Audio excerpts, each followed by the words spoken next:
ኣብ ዝተፈላለዩ ናይ ዓለምና ኣህጉራት ዝተፈላለዩ መጸየፍቲ ናይ ገበን ተግባራት ይፍጸሙ እዮም። ዓለም እውን ብዙሓት ገበነኛታት ኣብ ውሽጣ ሓቒፋ ከም ዝሓዘት ብምዃና መጠን እቲ ናይ ፍርዲ ከይዲ እውን ከምቲ ናይ ገበን ተግባራቶም ይፈላለ እዩ።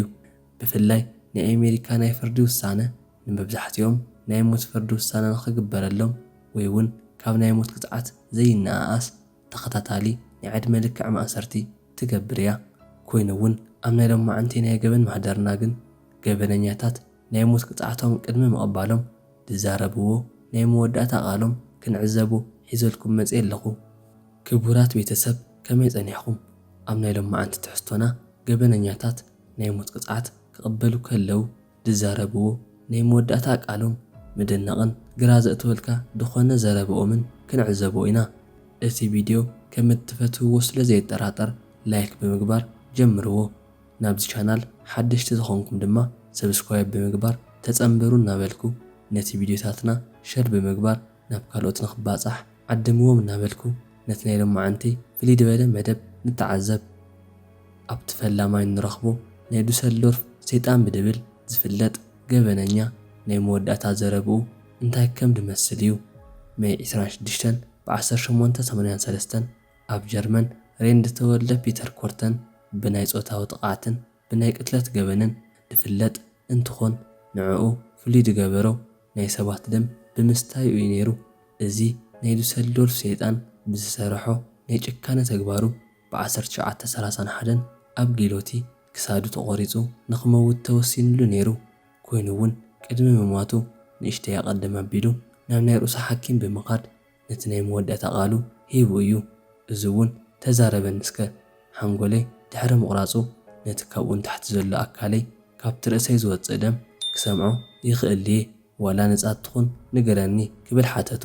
እቲ መቑረፂ ቅድሚ ምውራዱ ከም ዘይስማዕ እቲ ናይ ሓንጎል ሓኪም ፖዚቲቭ ድኾነ መልሲ ከም ደሃቦ እቲ ክሳዱ ተቖሪጹ መቕፃዕቱ ተቐቢሉ ነይሩ። ኣብ ቀጻሊ ንረኽቦ ጆዌንጌስ ዝተባህለ ናይ ሞት ቅፅዓት ዝተፈረደሉ ገበነኛ ቅድሚ ምሟቱ እቲ ናይ መወዳእታ ቃሉ ክንዕዘቦ ኢና። ንቐደም ናይዚ ሰብ ናይ ገበን ተግባር ሕጂ ኣይንዝርዝሮን ኢና። ብዛዕባ ናቱ ታሪኽ ክትሰምዑ እትደልዩ ብሰፊሑ ኣብ ተቐዲምና ዝዘርጋሕናዮ ቪድዮ ዘሎ እንትኾን ንሕጂ ብሓፂሩ ናብ ናይ ሞት ቅፅዓቱ ንክፍረደሉ ዝገበሮ ንተዓዘብ። ማርች 17 ብ1942 ዝተወልደ ጆ ኣብ 1970ታት ን33 ሰባት ቀቲሉ ሬስኦም ኣብ ድነብረሉ ዝነበረ መንበሪ ገዛ ንታሕቲ ቀቢሩ ንዓማውቲ ጸኒሑ ኣብ መወዳእታ ዝተታሕዘ እንትኾን ካብ ዩኤስ ብጣዕሚ ሓደገኛ ሲርያል ኪለር እቲ ሓደ እዩ ነይሩ። ናይዚ ቀታሊ እቲ ናይ መወዳእታ ዘረብኡ ካብ ካልኦቶም ብድተፈለየ መልክዑ ብጣዕሚ መደነቂ እዩ ነይሩ። ብድገበሮ ናይ መጸየፊ ገበን ተግባሩ ዋላ ሓንቲ ዓይነት ጣዕሳ ከም ዘይብሉ ዝተዛረበ እንትኾን እቲ ናይ መወዳእታ ቃሉ ካብ ልክዕ ዝሓለፈ ብምዃኑ ምናልባት ዩቲብ ከየፍቅድ ይኽእል እዩ። ኮይኑ ግን እንታይ ከም ድበለ ካብ ዝገበሮ ቃለ ምሕተት ተዓዘብዎ። እቲ ካልእ ናይ ቴክሳስ ዳግላስ ሮበርት ዝተባህለ ናይ ሞት ቅፅዓት ፍርዲ ዝተገብረሉ ቀታሊ ብድኾነ መርፍእ ሞቱ ዝተቐበለ ሰብ እዩ። ዳግላስ ሮበርትስ እተን ናይ መወዳእታ ደቓይቕ ሓሊፈን ተሪፈን ሰከንድታት ናሰሓቐ እዩ ነይሩ ነቲ ሞት ዝተቐበሎ። እተን ሚድያታት እውን ጸብጻብ እንትገብራ መዘናግዒ ድኾነ ግዘ ከም ደሕለፋ እየን ዝዛረባ። እዚ ሰብ ብምጭዋይን ብምስራቕን ብናይ ሰብ ቅትለትን ገበነኛ ኮይኑ ዝተራኽበ እንትኾን ቀታሊ ብዝኾነ መርፍእ ቅድሚ ምሟቱ ኣብ ሓፂን ተኣሲሩ መደነቒ ዝኾነ ዘረባ ተዛሪቡ ነይሩ። ምስ ሞትኩ ኣብ ብጣዕሚ መዓሞቕ ቀበሩኒ፣ ክልተ ናይ ድምፂ መጉልሂ ኣብ እግረይ ግበሩለይ ኢሉ እውን ናይ እዝኒ ኤርፎን ኣብ ርእሰይ ግበሩለይ። ምስ ሞትኩ እውን እምኒ ጽቐጡኒ፣ ኣብ ገነት ሓደ መዓልቲ ክንራኸብ ኢና ክብል ግራ ዘእቱ ቃል ተዛሪቡ እዩ ኢሉ እውን ክሳብ ናይ መወዳእታ ሞቱ ሰከንድታት ሮበርት ናሰሓቐ እዩ ነይሩ።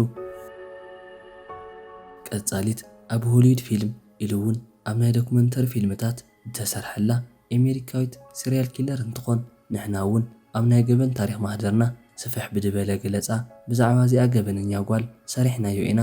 ብንእሽተዩ ምስ እንዕዘቦ ኤሊን ውርኖስ ኣካላ ብምሻጥ ትመሓደር እንትኾን በዚ ስርሓ እውን እቶም ዓማዊላ ብዝሓዝዎ ማኪና ሓቢራቶም ብምኻድ ብጥይት ተቐትሎም ነይራ። ኣብቲ ድሓር እውን ኣብ ቤት ፍርዲ ጠጠው ኢላ ነቲ ቅትለት እንትገብሮ እቶም መወዳት ከብፁ ሕላ ካብ ድኽእሉ ማሰይቲ ንምክልኻል ከም ድኾነ ወላ ተዛረበት ኣብቲ ቤት ፈርዲ ግን ተቐባልነት ክረክብ ብዘይምኽኣሉ ናይ ሞት ቅፅዓት ተፈሪዱላ እዩ። ውርኖስ ኣብ ኣሜሪካ ውሽጢ ካብ ዘለዋ ብጣዕሚ ሓደገኛታት ተዋልድ ካብ ድኾና ጓል እቲ ሓንቲ እያ።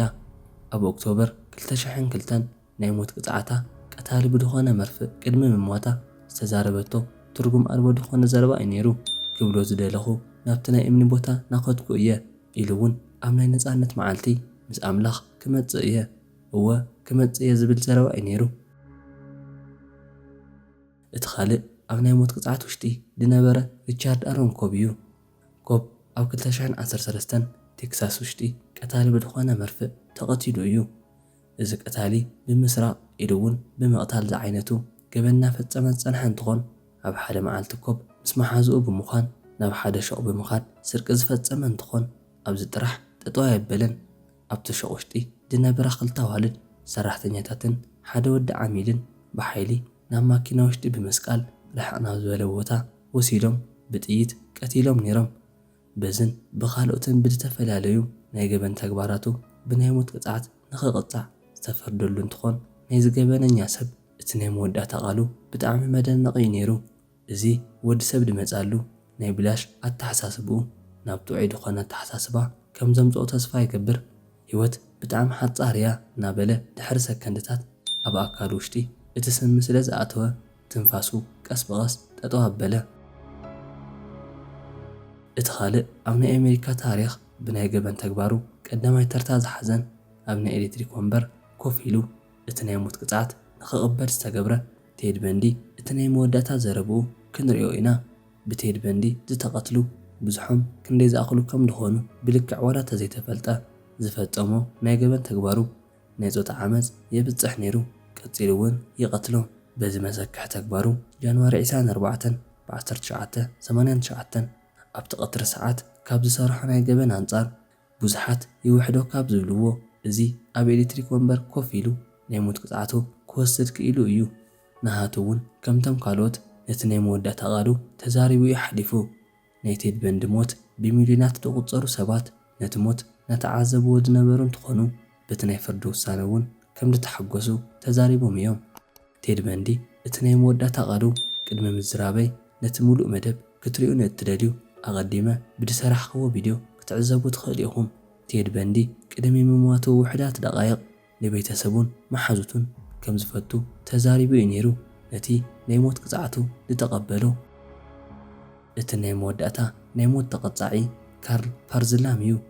እዚ ናይ 20ታት ክፍለ ዘበን ኣብ ዩኤስ ውሽጢ ሲርያል ኪለራት መንጎ እቲ ሓደ እዩ ነይሩ። ብሓፈሻ ናይ 22 ሰባት ቀቲሉ እዩ። ኣብ 1930 ንኽቕተል ተፈሪድሉ እዩ ኢሉ እውን ነቲ ቅፅዓት ንኸተግብር ዝተመደበሉ ሰብ እቲ መሸፈኒ ናብ ርእሱ ንኽገብራሉ እንትጽጋዕ ናብ ገጹ ቱፍ ይብለሉ። ብምቕጻል እውን ናይ መወዳእታ ቓሉ ቀልጠፍ ብምባል ዝተፈላለዩ ሕማቓት ቃላት ድሕሪ ምጥቃሙ ተሰቒሉ መቕጻዕቱ ክቕበል ክኢሉ እዩ። ክቡራት ቤተሰብ ንሎም መዓንቲ ዘዳለኸልኩም ቪድዮ ነዚ ይመስል ነይሩ።